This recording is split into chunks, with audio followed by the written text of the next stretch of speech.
안녕하십니까, 오당입니다. 저번에 이순신 시리즈 5편을 했죠, 그죠? 시청률이 좀 별론 같아, 아직은. 내용은 꽤 재밌는데. 근데 이제 이순신 얘기를 하고 선조 임금 얘기를 하다 보니까 우리가 흔히 이제 광해군을 우리 또 그래도 좀 알려져 있잖아요. 광해군, 그죠? 광해. 이름 굉장히 광해군. 임금인데 군으로 된 것은 뭐냐면 잘린 거죠. 그래서 보통 이제 임금하면요, 이렇게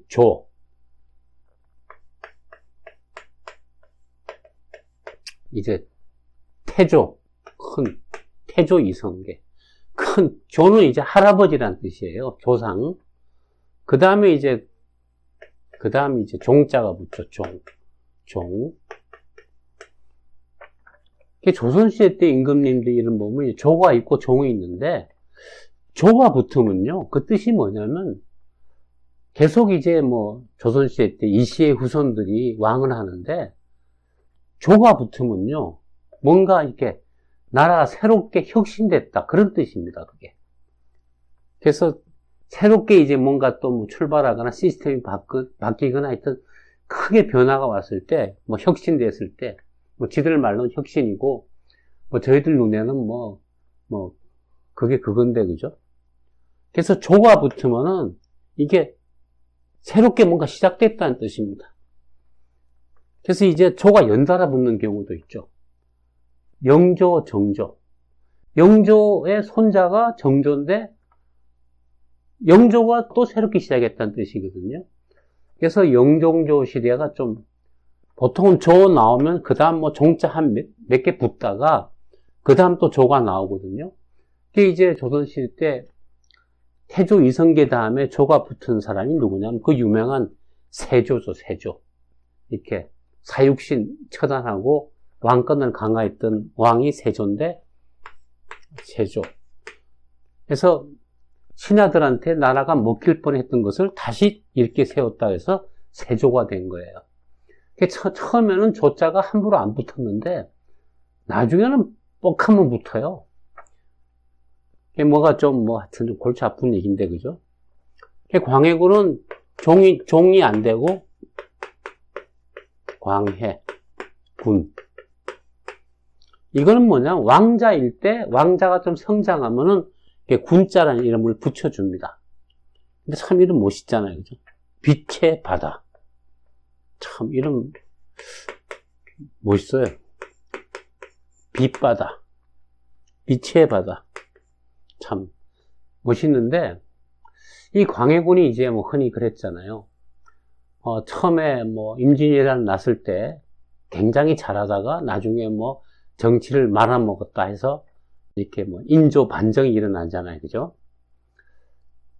근데 사실은 광해군이 임금이 된 다음에 못했다 잘했다를 떠나서 저는 임금으로서는 그렇게 못하지도 잘하지도 않았다 보는데, 다만 광해군이 이제 정말로 잘못한 거는 그 형제들을, 아버지의 그 형제들, 그러니까 자녀들 또 손주를 갖다가 이렇게 너무 많이 죽였죠. 그게 광해군이 이제 비극인데요. 광해군이 이제 그렇게 처음엔 광해군도요, 선조한테 굉장히 찍혀갖고 왕이 될 가능성이 별로 없었어요. 근데 이제 문제는 그런 거예요. 선조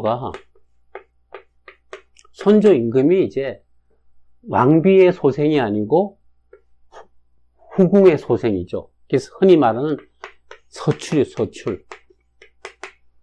이제 곁다리란 뜻이죠. 그런데 이제 그 앞에 임금님이 적자가 없어서 선조가 임금이 됐어요. 늘 신분 컴플렉스가 있었어요. 너는 적자도 아닌데 왜 왕이냐 하고 또 누가 찔렀거든요. 선조가 늘 가슴 앓이 했는데, 자기 자녀들도 이제 왕비가 이제 아들을 낳으면 적자가 되는데, 이 왕비가 또 이렇게 아들을 낳지를 못하네, 그죠? 그래서 후궁들한테서만 아들을 쭉 낳았단 말이에요, 이렇게. 그 중에 하나가 광해군이에요. 그래서 선조가 에이, 이 자식들은 지가 서출 출신이니까 자기 밑에 서출들은 멀리 했어요. 니네들은 아니야. 니네들은 왕 안 돼. 내가 지금 이 애비가 겪은 수모가 얼마인데 니들 또 그러다면 이제 완전히 이렇게 정통성이 무너진다. 그래서 굉장히 냉대했거든요. 근데 광해군이 이제 졸지에 이제 왕이 되게 되는 계기가 여러 번 시련이 있었지만은 광해군을 갖다가 사실은 임금으로 만들게 되는 계기는 바로 임진왜란입니다. 임진왜란. 사실 광해군은 임진왜란 때문에 왕이 된 사람이에요. 흔히 광해군은 임진왜란 때문에 뜬 거죠. 그러니까 재미나다는 거죠. 이게 뭐냐면요. 광해군 이제 운세를 좀 볼게요. 광해군은 1575년 양력 6월 14일생입니다. 시는 몰라요. 그래서 이렇게 사주를 뽑아보면 을해년, 이모월, 그 다음에 갑월생입니다. 그래서 이렇게 잡는다 그랬죠, 그죠? 광해군의 경우는 프로필 보면은 갑오년, 즉 갑오년이 이제 이렇게 볼게요. 여기가 1594년, 여기가 갑오년이거든요. 이때가 입추예요.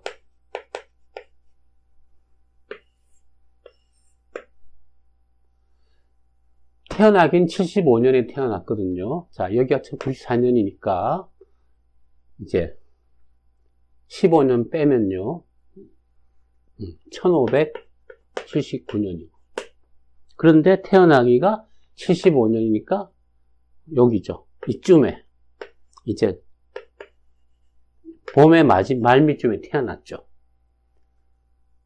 그런데 이제 광해군이 이제 아까 임진왜란 때문에 떴다 그랬잖아요. 요게 바로 1592년 여기거든요. 여기가 절기상으로 양 한야로 치면 7월 24일경에 대설하고 있어요. 임진년이거든요. 임진왜란이니까. 이게 뭐냐 그러면 흔히 말해서 제가 이렇게 사주나 운명을 설명할 때 여기가 바로 귀인이 들어오는 운이다.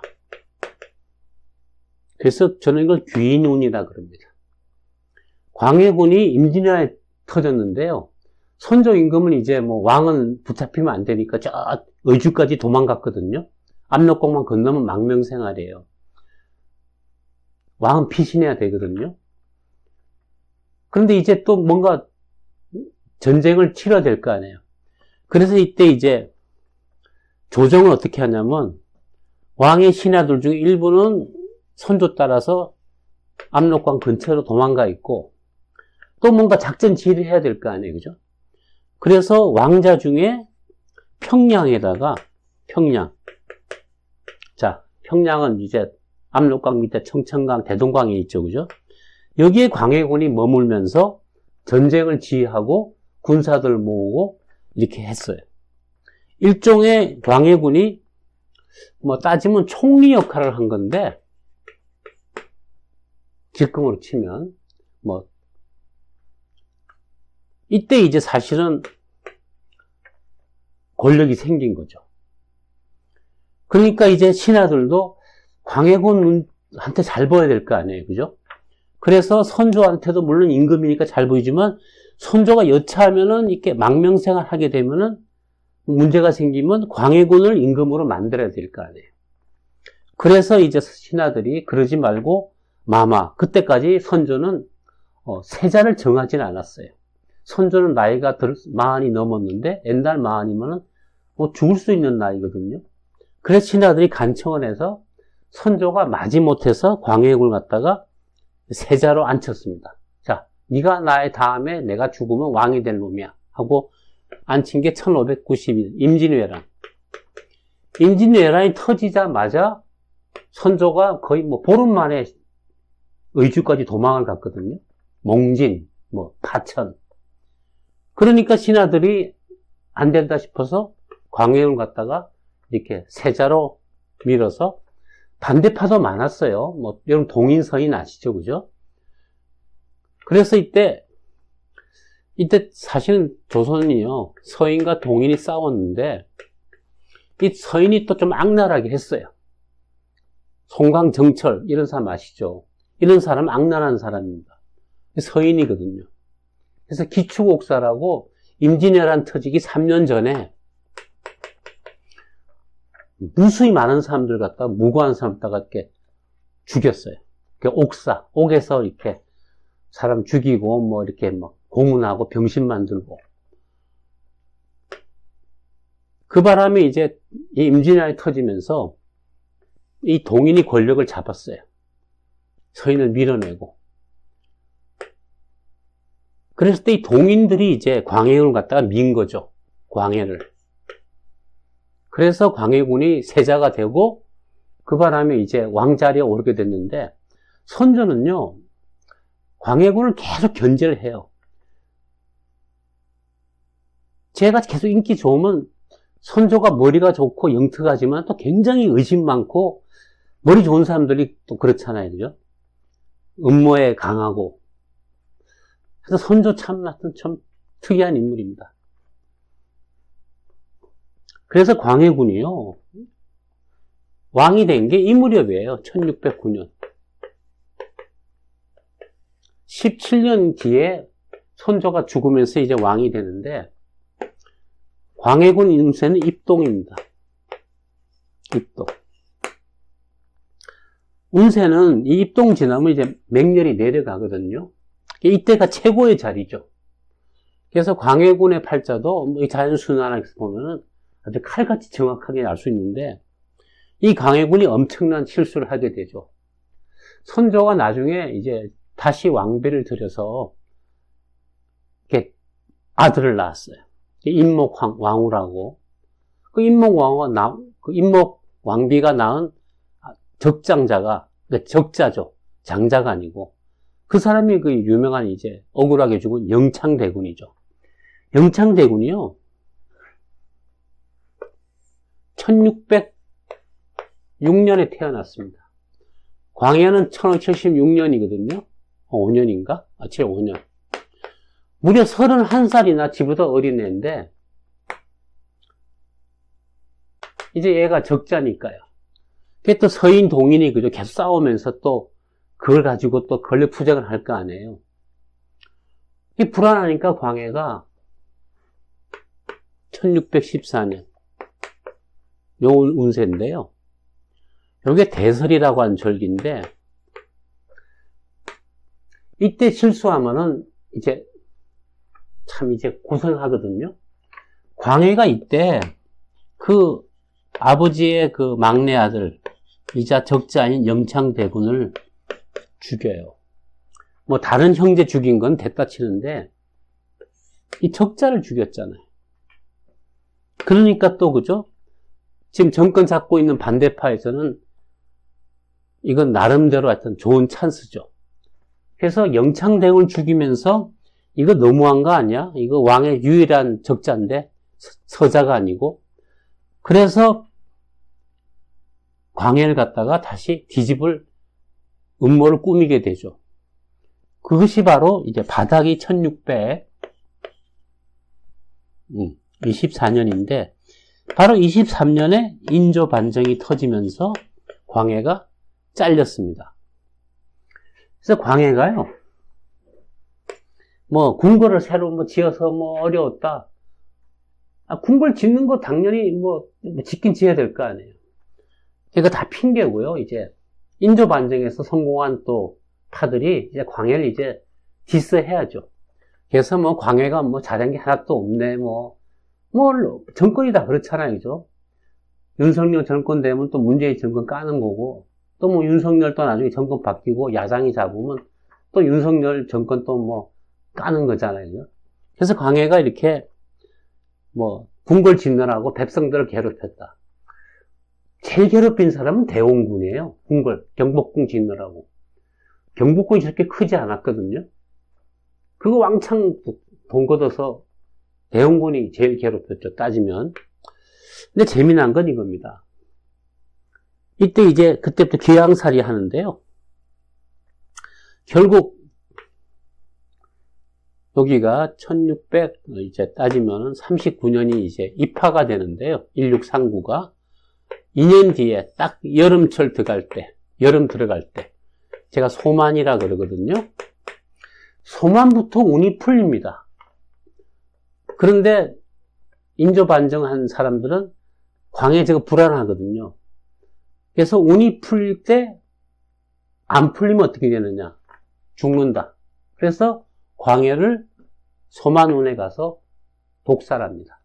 그래서 광해는 무려 그죠? 장장 한 17년, 8년 정도 계속 유배지를 돌아다니다가 또 오래 살았어요. 또 그 치고는 1641년에 1575년생이니까 25 그죠? 그러네요. 60대 중반까지 살았네요. 조선왕 그 시절에 60 중반까지 살면은 뭐 장수한 거죠. 환갑 넘기기가 쉽지가 않았거든요. 그래서 광해는 또 망한 다음에 또 꽤나 오래 살았어요. 유배 생활하면서. 그래서 광해가 임금이 된 거는 임진왜란 덕분이다. 전쟁이 만든 스타입니다.